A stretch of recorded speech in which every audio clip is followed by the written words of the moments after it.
After Jesus went up to heaven, peace didn't last long in the holy city of Jerusalem. The students, known as apostles, came together to continue the work they were given.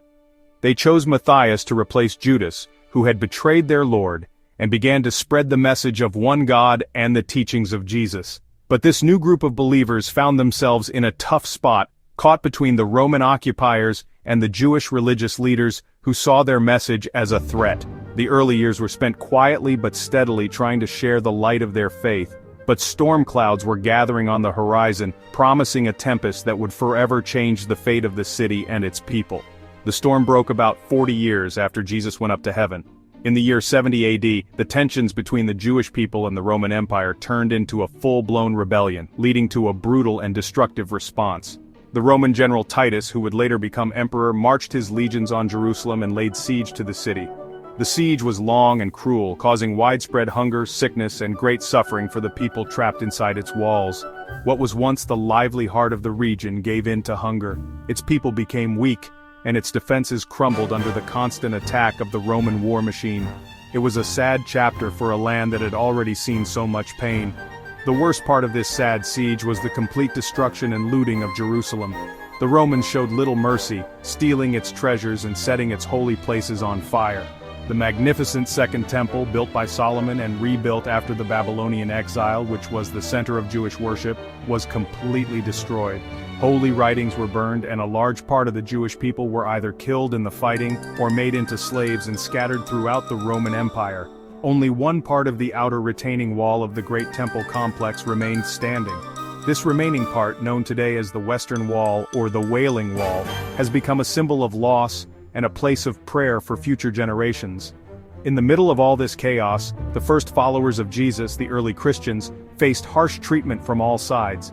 They were treated badly by some Jewish groups because of their faith, and the Romans also looked at them with suspicion, because they preached about a kingdom not of this world and refused to worship the Roman emperor. They were labeled as disloyal and dangerous. During this time, many believers suffered greatly for their faith. They faced terrible persecution. Some were publicly killed in arenas, thrown to wild animals for entertainment. This showed the huge challenges faced by those who held strong to Jesus' message of one God, in a time of many gods and powerful empires. Into this time of trouble and persecution, a person came who would totally change the future of the Christian faith: Paul of Tarsus. Paul, who was originally named Saul and was a Pharisee who actively made trouble for Jesus' followers, later said he had a special vision on the road to Damascus. He then changed to the faith he once tried to destroy. Paul presented himself as a dedicated apostle and went on many missionary trips. But the type of Christianity he started to preach was very different from Jesus' first teachings and what the apostles in Jerusalem did.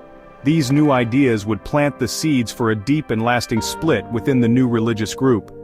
Paul's most important and argued contribution was bringing in ideas that were different from the strict belief in one God found in Abrahamic religions. He started to say that Jesus was not just a prophet and a servant of God, but the Son of God.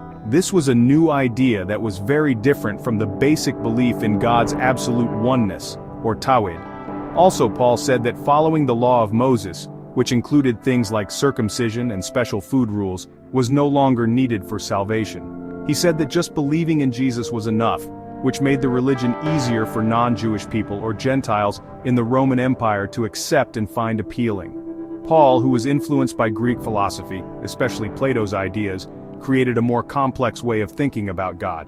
He combined the idea of God the Father with the idea that Jesus was the Son, and he included the Holy Spirit as a third divine being. This way of thinking laid the groundwork for what would later become the doctrine of the Trinity, the belief in one God existing in three equal persons. Even though this idea was new to Jesus' message of one God, it was liked by some Gentile people who were used to believing in many gods and half-gods. This helped it spread in the different cultures of the Roman world. Because of these new teachings, the early Christian group split into two main parts. On one side were Paul's followers, who accepted the idea of a divine Jesus and the Trinity. This group became more and more powerful, especially as they got closer to the Roman leaders in later centuries.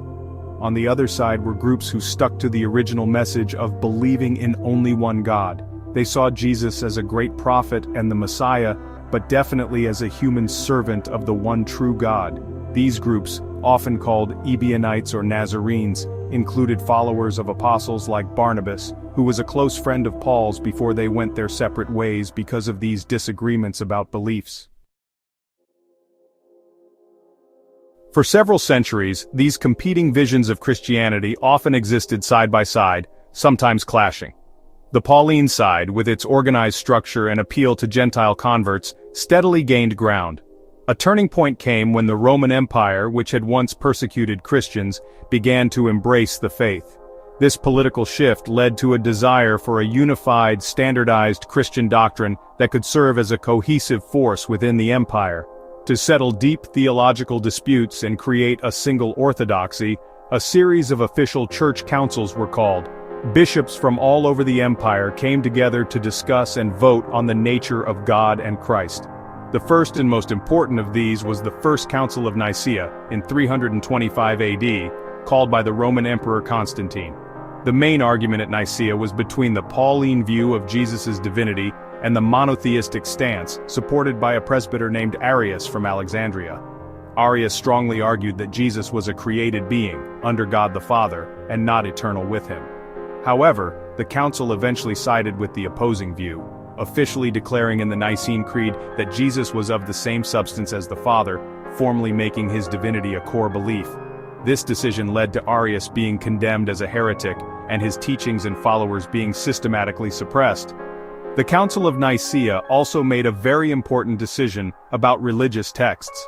At that time, there were many Gospels and writings about Jesus' life and teachings, including the Gospel of Barnabas, which supported a monotheistic view. The council chose only 4 Gospels, those attributed to Matthew, Mark, Luke, and John, to be considered official and inspired by God. All other texts were considered fake and ordered to be destroyed. This action made the Pauline theological view the only valid basis for the faith, and it effectively erased other Christian voices like the monotheistic Barnabas Christians from the church's official history. Later councils continued to build on the foundations laid at Nicaea. The First Council of Constantinople in 381 AD expanded the creed to confirm the full divinity of the Holy Spirit, completing the official doctrine of the Trinity. Then the Council of Ephesus in 431 AD gave Mary the title Theotokos, meaning Mother of God, elevating Jesus' status beyond that of a prophet. These council decisions, driven by a mix of theological debate and political interests, deeply shaped how mainstream Christianity developed. The resulting faith was a big change from the simple, monotheistic message originally preached by Jesus, Son of Mary.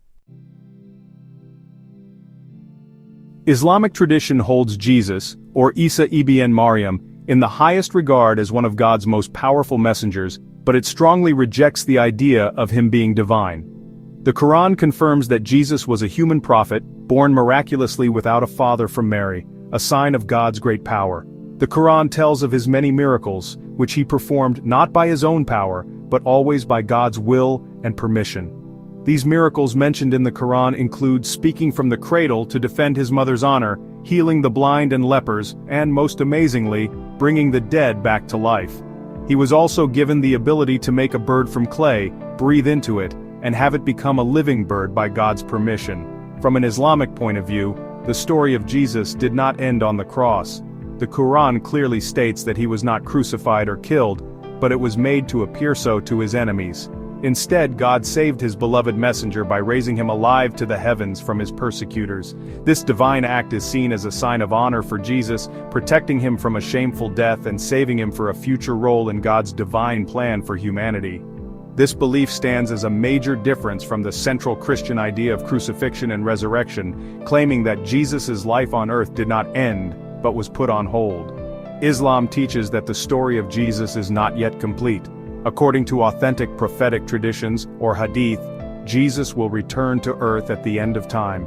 His second coming is not to set up a new religion but to confirm the eternal message of pure monotheism and to follow the final law revealed to Prophet Muhammad.